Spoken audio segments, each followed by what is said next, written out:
Okay guys, it's 3 o'clock the next day and I'm bouncing in the wheat field again, trying to finish sowing wheat for the year. It'll be nice to be done with farming for the year, have the harvest and the wheat planted by the first week of November. Got to spread some manure yet and a few odds and ends, and we'll be working till after dark tonight again, but hopefully this is the last end of the year and the long hours in the tractor. Okay guys, I got two stories I would like to share with you.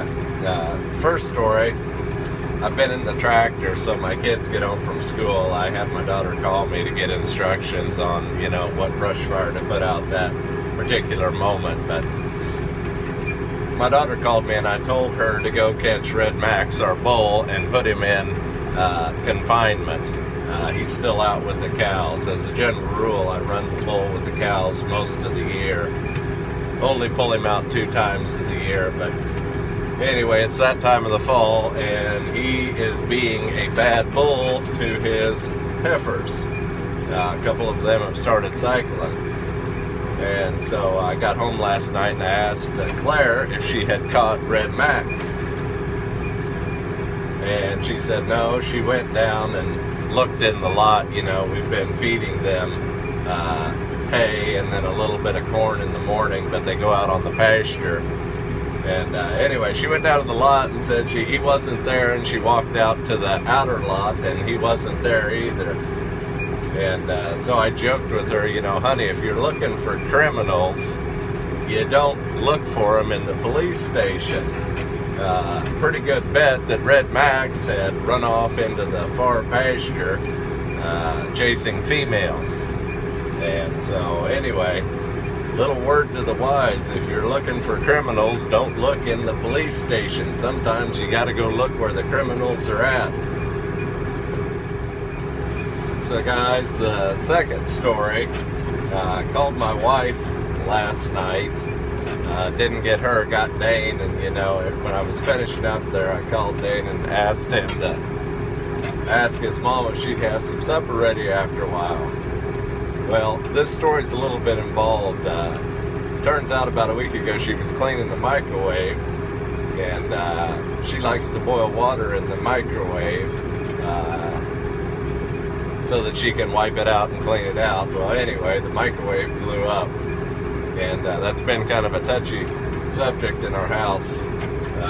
Not necessarily me, but some people making fun of the cleaning technique of the microwave.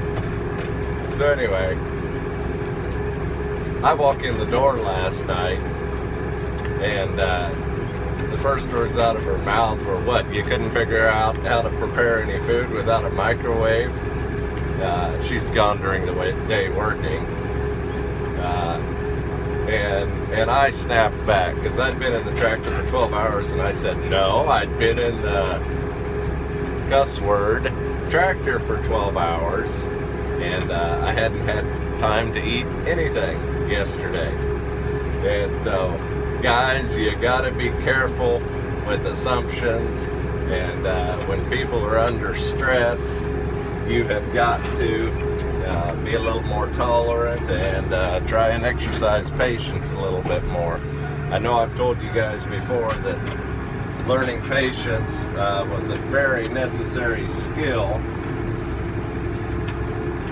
to be successful in life, but not only to be successful in life, but to be a successful organic farmer. Assumptions also get you into trouble. I think she assumed that I was teasing her or something about blowing up the microwave, which I wasn't. I just would like a glass of tea and some food in the evening.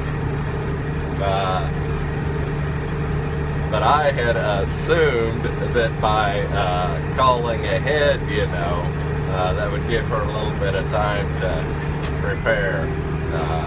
But she'd had a bad day at work, and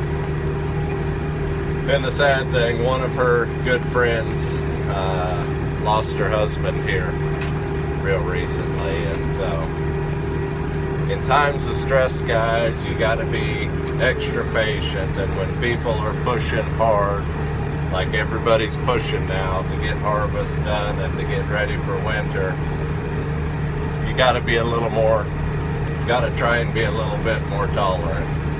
But anyway, when we went to bed last night, we were all made up again, friendly. We both, you know, let off some steam, and it's a good thing about being married. So the funny thing about that story, right before we went to bed last night, she went and looked up the date of manufacture on that microwave, and that was one of the first things we bought when we were married. And you know, she probably didn't blow up the damn microwave. It was probably about done anyway. Probably be a blessing to get a new one that'll be more efficient and safer. So anyway, guys, hope your year is going well. Hope your harvest is going well. And I will probably be slowing down my videos now. Done with harvest. I've got a bunch of work to do, fencing stuff and business stuff, and I am going to work on the film yet about the dicamba field.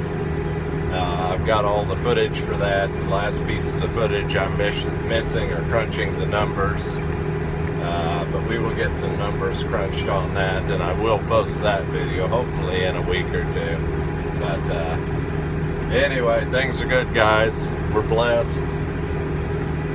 We are very fortunate this year, even with all the challenges. We're going to be okay. So thanks, guys.